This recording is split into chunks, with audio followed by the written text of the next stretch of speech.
I lost my close friend the day I succeeded. By the end of this video, I'll show you the exact moment that I realized I didn't have certain people in my corner and how to spot the signs before it's too late. And the truth is, success is lonely, but not for the reasons most people think.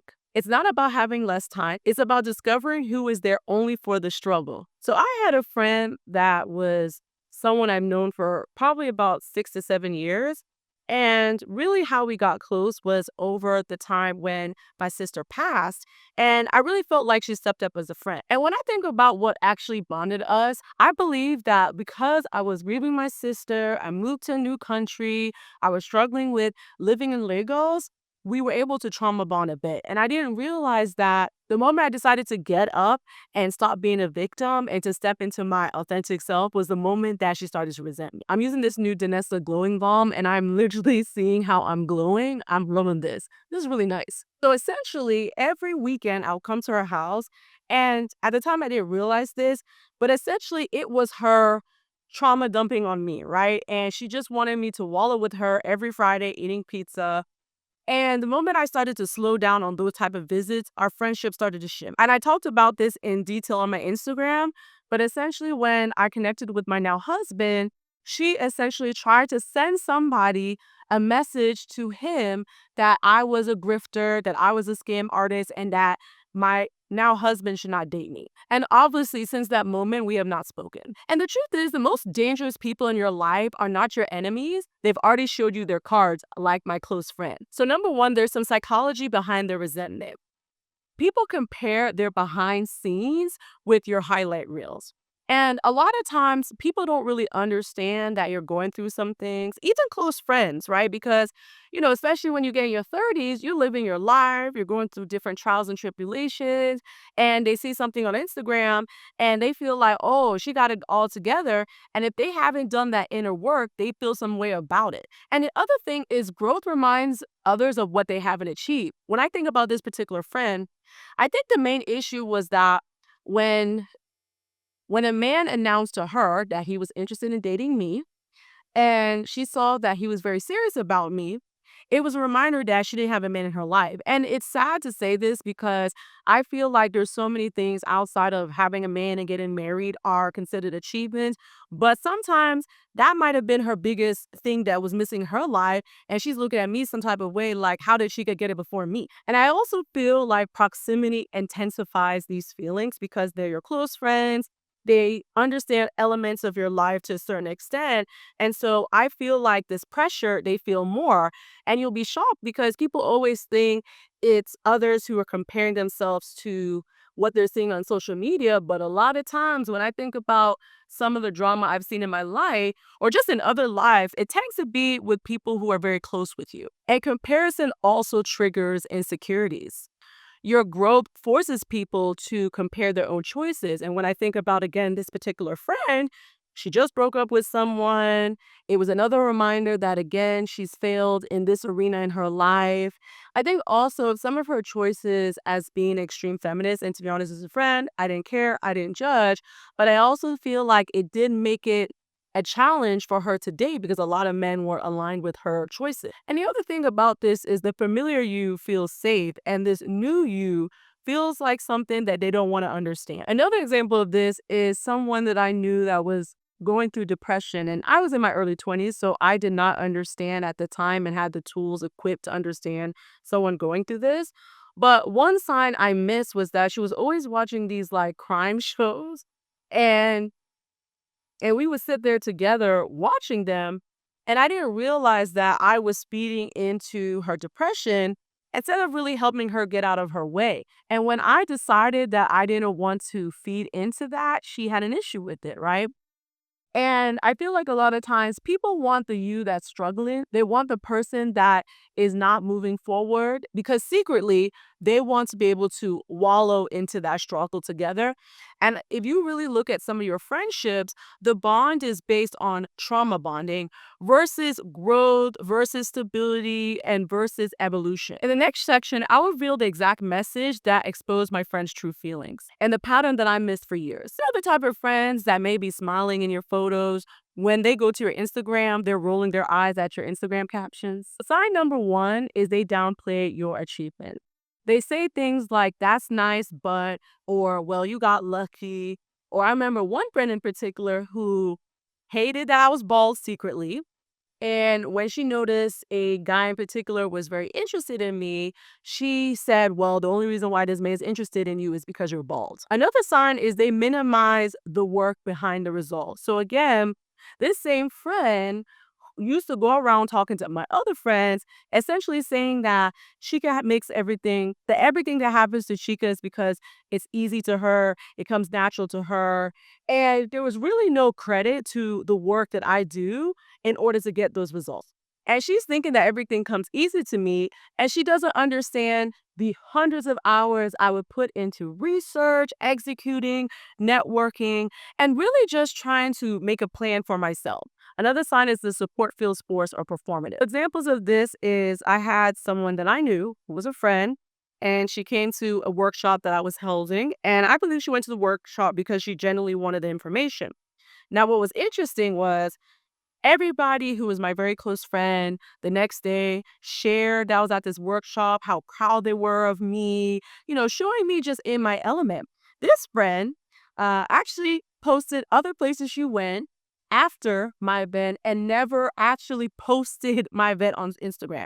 And I'm not saying that every friend has to share everything on Instagram. Maybe she wanted things to be private, but I did notice a pattern of being selective with what she would share to others. She only wanted to privately act like she was interested and publicly almost act like we didn't know each other. And I think the one that's most obvious is the energy shift whenever you share good news. So again, example was when my now husband went to dinner with this close friend and share the good news that we were dating and he was very interested in me, she immediately shut down the conversation, didn't say congrats, didn't say, oh, let me help you secure her, and really had no interest in being happy in this moment that I was having. Another sign, and I think this is one that people may easily miss, is they only reach out when they have good news. So if you express something that's happening in your life, they don't say congrats, they don't say anything, but the moment something good is going on in their life, they are quick to blow up your phone and dominate the conversation. And trust me, I love when my friends share good news because I obviously want to be among people who are growing and doing amazing things in my life. But I definitely don't need any friends that want to dominate the whole conversation. Every time we speak, I can't even get a word in. We can't talk about anything that's going on with me. It's literally just a one-sided dump of what's going on with you. This is one of my favorite palettes by Anastasia Beverly. I've been using this for years, as you can see. And I just really love the colors. I think it looks good on dark skinned people. Now, another version of this is that they disappear when you have highs. So again, you announce some good news, you're on a run, you have momentum. They are nowhere to be found.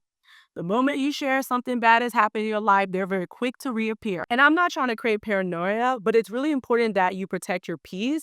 And again, you don't want friendships where the sole foundation is trauma bonding. You want someone that can obviously be there with you for your lows because that's also can be problematic. But you also want to be with someone that can be there during your highs, during when things are going good. And you want to be able to share your wins with friends because it can be lonely at the top. And I think the other sign as well is that there's a subtle competitiveness, right? So again, whenever you share good news or you share what's going on in your life, they always want to say, well, me too, or but I'm also doing this, and not just giving you a moment to shine. Not every time you're sharing your wins, they have to share their own. Sometimes it's okay to just allow someone else to shine. And a lot of times, when someone shares with me good news, I send them flowers. I say, let's go to dinner. Let's celebrate you. And it's not time to start showing what I'm doing as well. Let your friend have that moment. Drop a red flag in the comments if you experience any of these signs. The most common one might surprise you. The other thing is I started hiding my wins from some of these frenemies, and that was the first red flag that I ignored. I think the thing we also don't talk about is we don't talk a lot about how these relationships start to impact your confidence. So I think number one is that the mental energy of managing these type of feelings, right? Because you're like, I know something's off with this relationship. I'm not really sure. Are we good? Are we not good? And sometimes, like me, I know one of these people in particular, I directly asked them and they said everything was fine, but I started to feel an energy shift and it was really just draining. And I really felt for some time confused and didn't know how to proceed.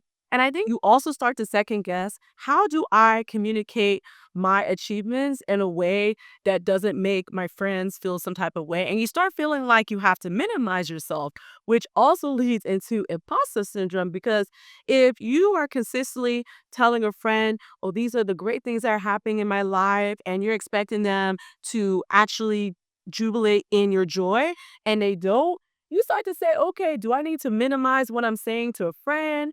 Do I need to word it differently? And you start to tiptoe instead of being in your full light. And also there's a lot of self-doubt that happens in these type of friendship cycles where you start to even question, do I deserve success? And there's that saying that I can tell you who your friends are by the people around you. And so if you have a group of friends or a few people around you that are not celebrating your wins or maybe not on the upward climb as you are, you start to really doubt your type of success. And even you start to apologize for your growth. And in the end, what that turns into is that you're seeking validation from people that genuinely don't even want to give it to you anyways. And you may ask, so why do people stay in these type of friendships that are clearly toxic?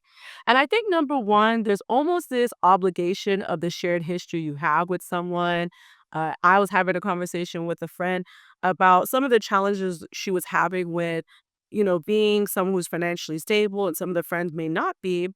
And, when I asked her directly, well, why are you still there?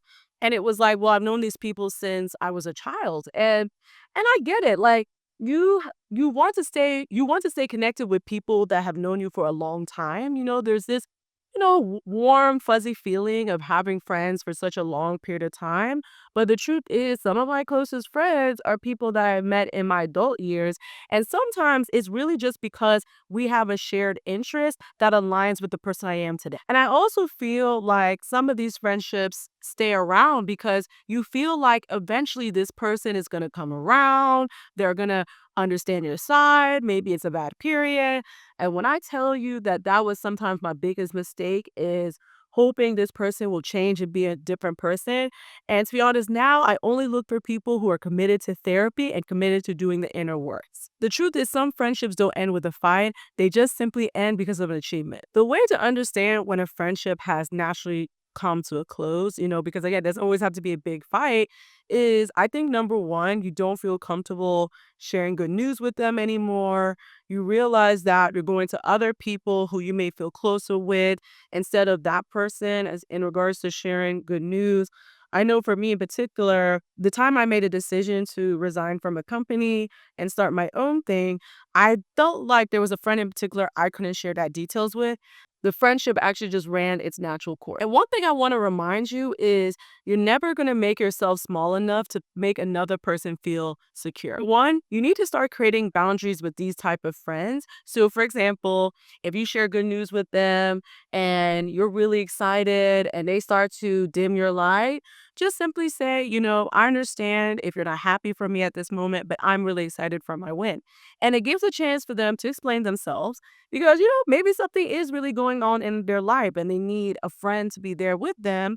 And maybe if they answer you in a funny way, then you also understand, okay, I know where this friendship is. And personally, I do feel like there's a difference between having that conversation of I no longer want the friendship versus just simply cutting them off.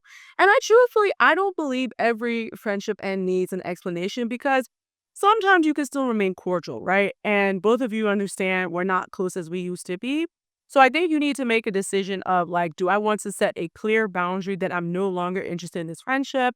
And maybe it's because they consistently reach out to you, they want to connect with you. Maybe they ask, well, why didn't you invite me to somewhere? And that may be the time to have that specific conversation of I'm ending the friendship.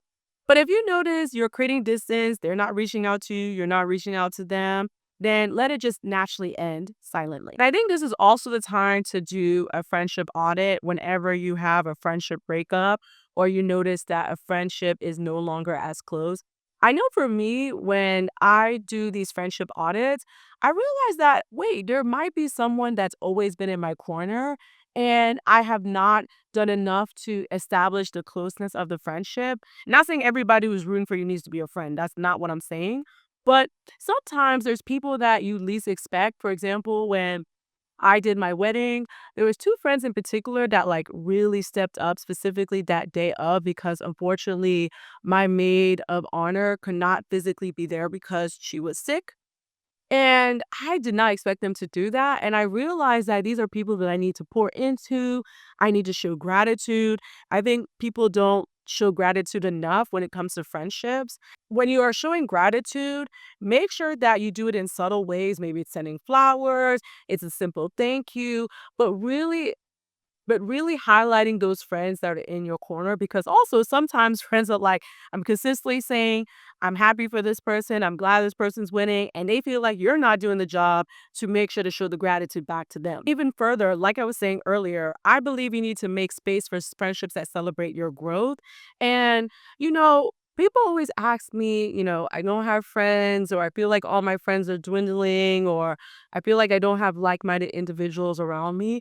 And the quickest way to change that is to find people who share the same experiences you want to share. Maybe it's going to a specific conference like Women Leadership Conference. Maybe if you're in tech, obviously the biggest one for the Black community is Afrotech. It could be dinners. Lately, I have been seeing a pop up of dinners for women specifically, and even women and men, because I know some men may watch this channel. And that's a great way to start to connect with people. It could even be through exercise. I started spin and I started to connect with people there, but go to the places that you really enjoy and you feel like you're going to see other like-minded individuals and start to make casual connections there. The truth is the quality of your life is directly proportional to the people in your inner circle. No, I can never have enough blush, okay? Fenty is that girl. I know a lot of people like to use NARS as well, but Fenty is a good option that I think is a little more affordable than NARS. Success doesn't just reveal your strengths, it also reveals your true friends.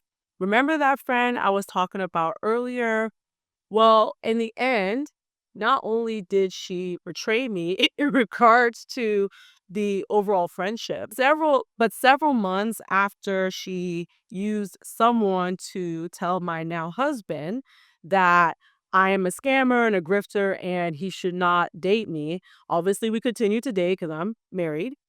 And when I did my introduction, which is the first step of marriage when you are Nigerian, she did not say congrats. My birthday was probably like 2 to 3 months afterwards. Didn't say anything for my birthday, and basically started telling people that she doesn't even know me. So I didn't have a big friendship breakup. I did not confront her. I wanted to see naturally if I was wrong for some of the way she was moving. Maybe there was something I was missing. And honestly, that was in 2021, and I've not heard from her since. So it's been about 4 years. Not everyone in your circle deserves to be in your corner. That realization is not just freeing, but I believe that it's very necessary when you are looking to level up. And you guys have been loving this series lately, where I really talk about some of the lessons that I've learned in my 30s. So make sure to comment and subscribe as always, and I'll see you in the next video.